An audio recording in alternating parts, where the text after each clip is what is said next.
waxaan gelaynaa tan afshanaad oo la yiraahdo reema. sida magaca ka muuqda riin waxaa la yiraahdaa guux. reema waa gabar had iyo jeer waa taahaysa. had iyo jeer taah waxa la yiraahdaa waa xanuun way taahaysa. maxay la taahaysaa? xanuunka isla taahaysa ma dhaba. Sahra waxay sheegtay gabadha reema la yiraahdo in ay had iyo jeer u taahayso in ay cost geliso ama ay kharash geliso ninkeeda.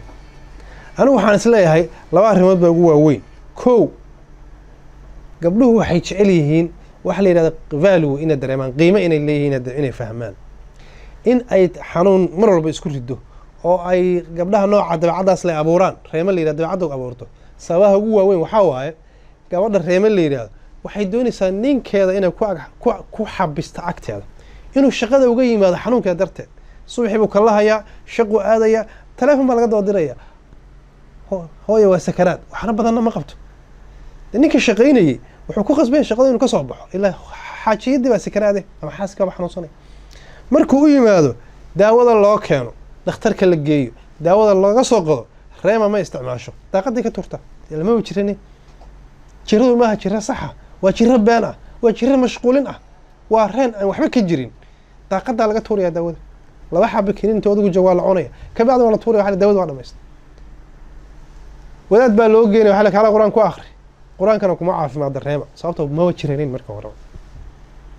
marka halka maxaad ka garateen haddaysan dawadani ku caafimaadayn, quraankiina ku caafimaadayn, taaheeduna iska taagan yahay, ujeeddo kale waa reemada gabadhu ka hadashayoo waxay doonaysaa inay ninka ku mashquuliso agteedoo mar walba ag taagnaado. waa qodobka koowaad. labo, qodobka labaad waxaa weeye waa duulaan xagga jabka ah.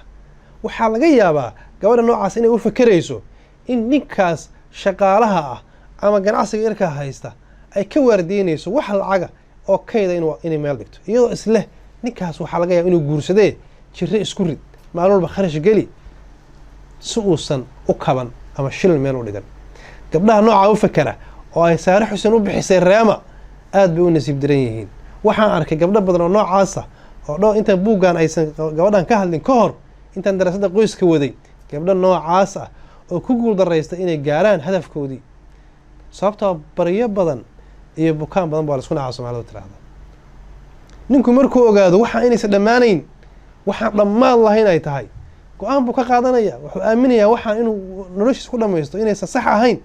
marka si ay iyadu reerka hayso oo ninkan yuu kaa tegin oo yuusan lacag yeelan yaa laga yaaba inuu fikerayso, laakiin maxaa ka dhalanaya in reerku dib ka dhalanaya. sababtoo qofka la macaamilaysid oo habeenii maalin aad ku riimaysid oo aad maaragtay kharash gelinaysid oo waqtiga aad ka baabiinaysid waa qof adiga saa u fikerayso kale u fikeraya. waa laga yaabaa inuu kaa caqli badan yahay, waa laga yaabaa inuu kaa fiiro dheer yahay, wuu ku fahmayaa. waxaan dhammaanayna waa la garan karaa.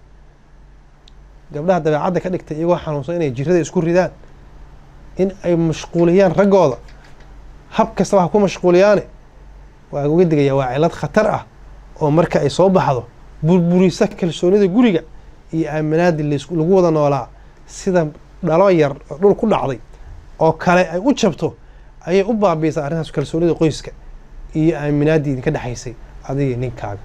marka ka fogow inaad noqoto reema ama taaha had iyo jeer ka taahaysa ama u riimaysa si aysan ninkaa dhaqaale u dhigin ama ay ugu xabisto agteeda mar walba ula joogo, iyadoo arrintaas ku raadinaysa iyadoo inay magac iyo maamuus ka hesho. laakiin waxaad ogaataa inay dhinaca kalena u dhici karto oo arrintaas keeni karto gurigaaga inuu ku burburo.